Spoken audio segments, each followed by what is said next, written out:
दयाको ने बच्चे के बाप को भी मार दिया। सर आपके इंस्पेक्टर ने मेरे पति का खून किया है सर। दया ने खून कर दिया है। क्या? सस्पेंड।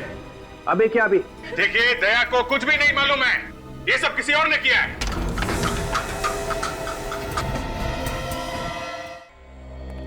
सर ये बच्चा मेरे घर में कहां से आया? वही तो हम भी पूछ रहे दया कि ये बच्चा तुम्हारे घर में आया कहां से? सर मुझे नहीं मालूम सर। ये तो वही बच्चा है जो किडनैप हुआ था। एक बात तो पक्की है सर कि कोई तो है जो मुझे फंसाने की कोशिश कर रहा है। और वो जो कोई भी है शायद अभी भी तुम्हारे घर के आसपास छुप के बैठा हो, नजर रख रहा हो हम पे। अभिजीत जाकर देखो जरा।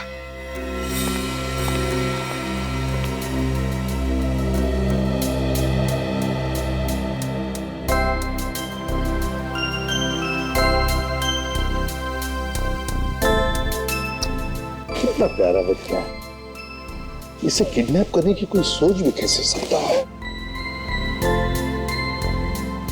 तो हैरानी की बात यह है कि मेरे घर में आया कहां से? हाँ सर, घर की चाबी तो सिर्फ मेरे पास है। वही तो, घर की चाबी तुम्हारे पास है, घर का दरवाजा बंद, फिर भी ये आया कहां से? घर की चाबी तुमने किसी को दे तो नहीं रखी थी? वो नहीं सर। नहीं सर, आसपास तो कोई भी नजर नहीं आ रहा है। हाँ, बच्चे को छोड़कर निकल गया, वो भाग गया। सर जल्दी से जल्दी इस बच्चे को इसकी माँ के पास भिजवा देते हैं। पता नहीं किडनैपर्स इसने कुछ खाने को दिया है कि नहीं। नहीं अभिजीत, ये बच्चा दया के पास, दया के घर में ही रहेगा। मेरे घर में क्यों सर? ये जो भी ये ड्रामा कर रहा है वो चाहता है कि ये बच्चा तुम्हारे पास, तुम्हारे घर में ही मिले, ताकि तुम्हारे ऊपर जो इल्जाम लगे हैं वो सही ठहरे।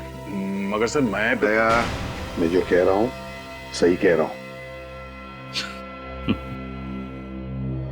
तुम क्यों हंस रहे हो? नहीं सर, वो मुझे लगा कि दया की शादी नहीं हुई है तो ये बच्चे की देखभाल कैसे करेगा सर? तो तुम देखभाल करोगे? हाँ सर, ये ठीक रहेगा। डॉक्टर तारिका भी आ जाएगी तो दोनों साथ में संभालेंगे बच्चे को। दया, मजाक बंद, जैसा मैं कह रहा हूं वैसा ही करो। इस बच्चे को तुम ही संभालो। ये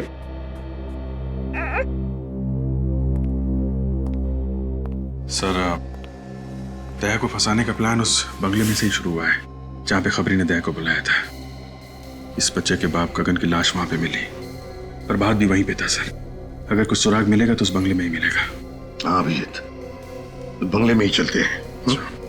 दया, सर संभल के रहना। सर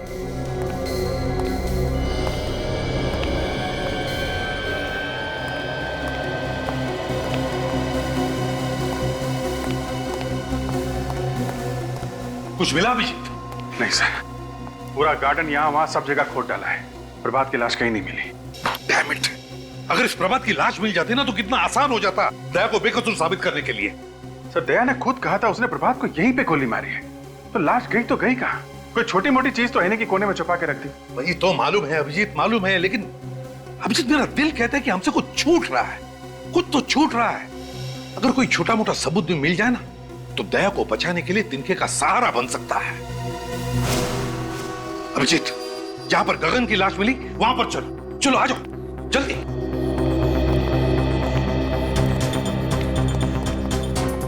अभिजीत सर, अभिजीत, ये है गगन का सूखा हुआ खून। अब एक मिनट, एक मिनट।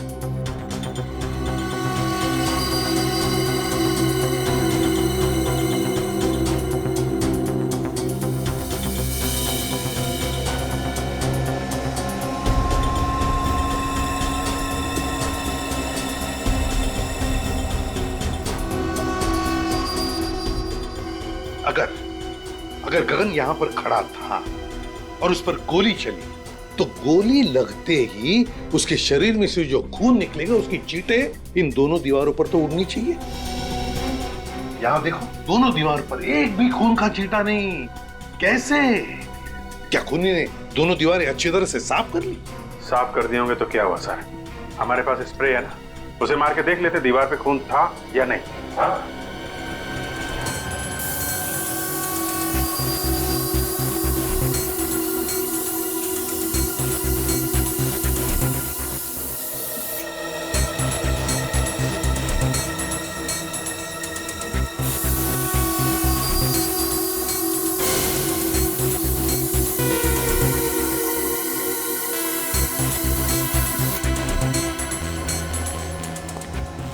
क्यों अभिजीत, कहीं पर भी खून का एक भी छींटा नहीं ना?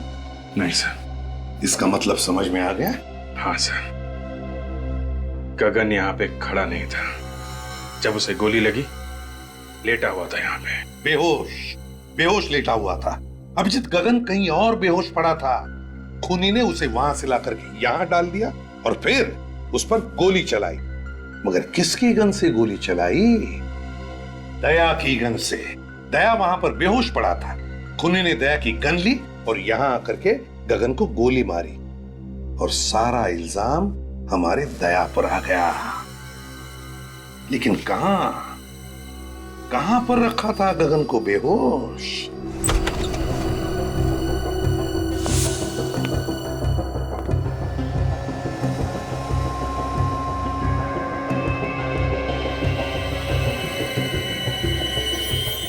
देखा सर, ये घसीटने के निशान है सर।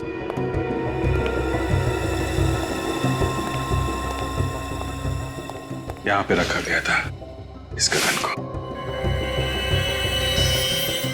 अभिजीत, वो क्या है, देखो जरा।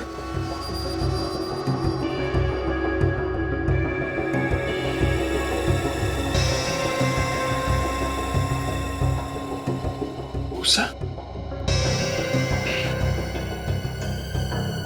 गोबर की और दूध की स्मेल है सर इस भूसे में। दूध गोबर की स्मेल? मतलब गाय भैंसों का तबेला? मतलब सर इस गगन को तबेले में लेटाया हुआ था। हाँ, भूसे के अंदर दबा के रखा होगा। बेहोश ही तो था वो, है ना? Yes sir. अभिजीत, पता लगा आसपास गाय भैंसों का तबेला कहां है।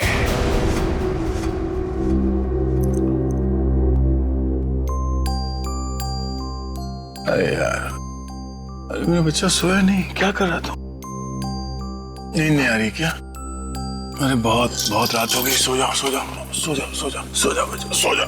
ओ मम्मा सो जाओ। अंकल जोकर बनी, जोकर।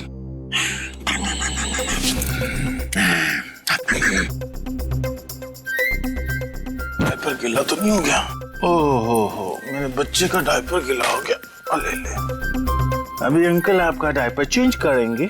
हाँ बच्चा, अभी हो जाएगा, पता भी नहीं चलेगा, पता भी नहीं चलेगा। नया डायपर।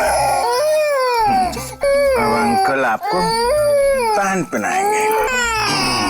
भूख लगी है? फ्रेश हो गया, फ्रेश।